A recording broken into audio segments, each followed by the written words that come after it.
Yeah, so for the Mahatma, I would recommend actually using what's called an auto jog instead of a pinky break.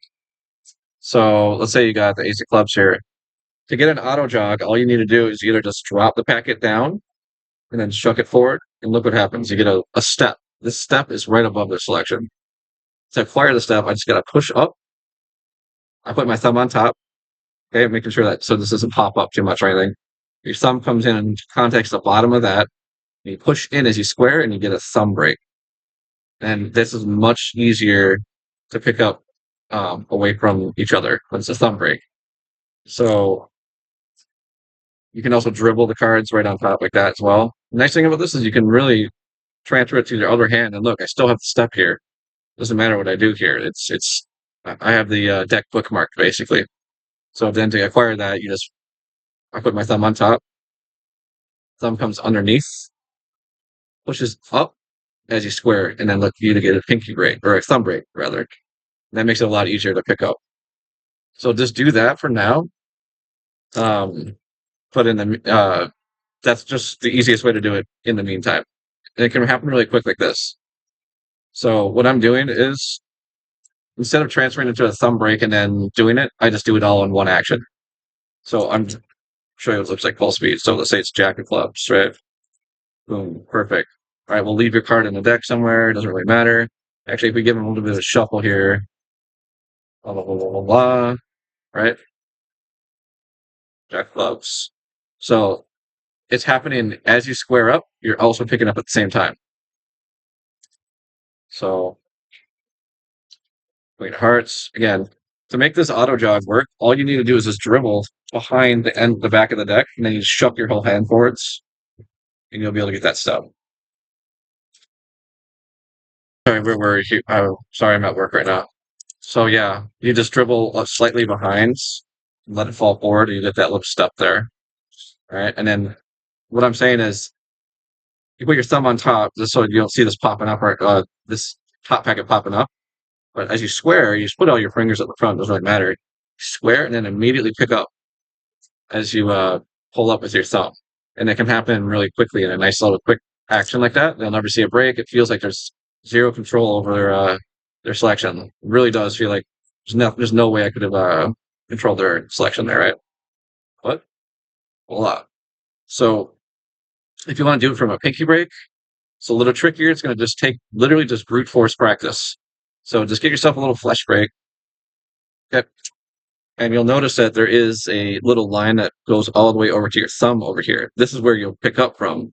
So you can either use your ring finger to push up as your hand comes over to give yourself a little bit more separation. So what that looks like is you just use your ring finger. You have your pinky in there. You'll be able to feel the lip with your ring finger here. See what I mean? So as the hand comes over, you can push up, push that packet up into your hands, pick it up that way. What I do is just practice feeling it.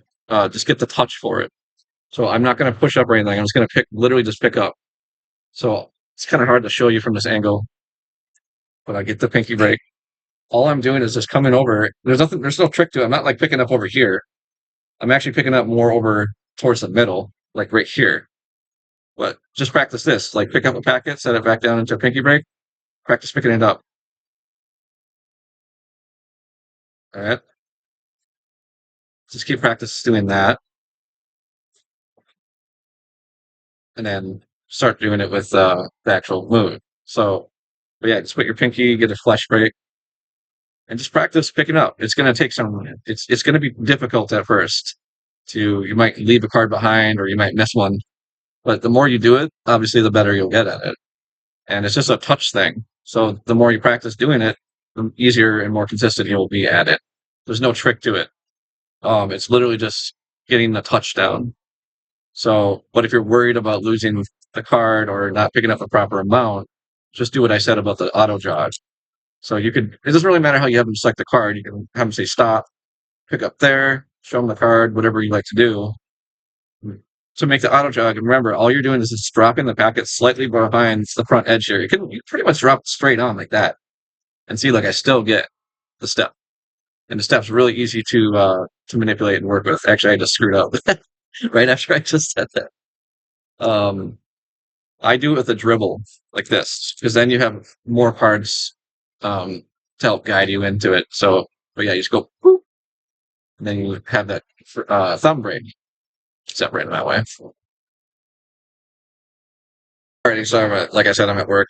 Um, so yeah, I would just use the dribble.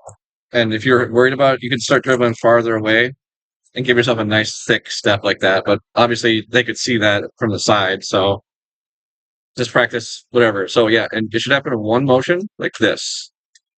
So as you square it up, you get the thumb brake and then immediately start shuffling off. Some more advanced techniques. Let's say you want to do it from the spread, something like that, right? Like having them return the card from the spread. Get your pinky break. I like to do a little ripple. You know how to do that while holding a pinky break. It helps sell that there's no break. So I'm not going to go over how to get a step and all this stuff right now. You can just get a pinky break how you normally do. But I like to just give a little ripple like that, and then pause for a second, not immediately shuffle. Now from here, a more advanced technique, like I was saying, is you can use the ring finger to push up, or you can use the pinky to hold down. And it doesn't matter which one you do, both of them are going to widen that gap at the back. So if I pull down my pinky, I get a nice wide gap back there that I can just much more easily pick up from. So if you're going to use just a standard pinky break, like if you're going to spread through the deck to have the card returns, that's the way I would do it. So just get your pinky break. I usually just do a riffle, and then you can use your ring finger to push up or pull down with the pinky as the hands come together, and you'll get your shuffle done there. I think that's everything I can give you for today that I can think of. But yeah, just practice the auto jogging. You get that little thing, and then yeah, you'll just be able to easily transfer that into a thumb break, and that's going to be easier for you to split them apart. Nothing too crazy, but it really just takes practice. That's all I can say is you got to practice getting breaks all the time. Break management is what this is called. So what I'm doing here is I'm getting a step, I'm transferring into a pinky break, and then when I riffle, I transfer into a flesh break. So there's barely any pinky in there. See what I mean? My pinky's not even on the inside. And that's what's going to hide that front edge right there. The little, you can sometimes see the gap in the deck. That's why you want to do the flesh break, because from the side, it's much less noticeable if someone's directly on my right. But I tend to always rest my hand like this, slight angle when I'm just resting. But yeah, as you come, you can just pull down with the pinky, and then they will come pop apart more easily. Now, again, it's under pressure, you may not be able to do that, and unless you have practiced a lot. So I would recommend just sticking with a good old fashioned auto jog from a dribble like this. And from there, it's really easy just to split them apart as you square.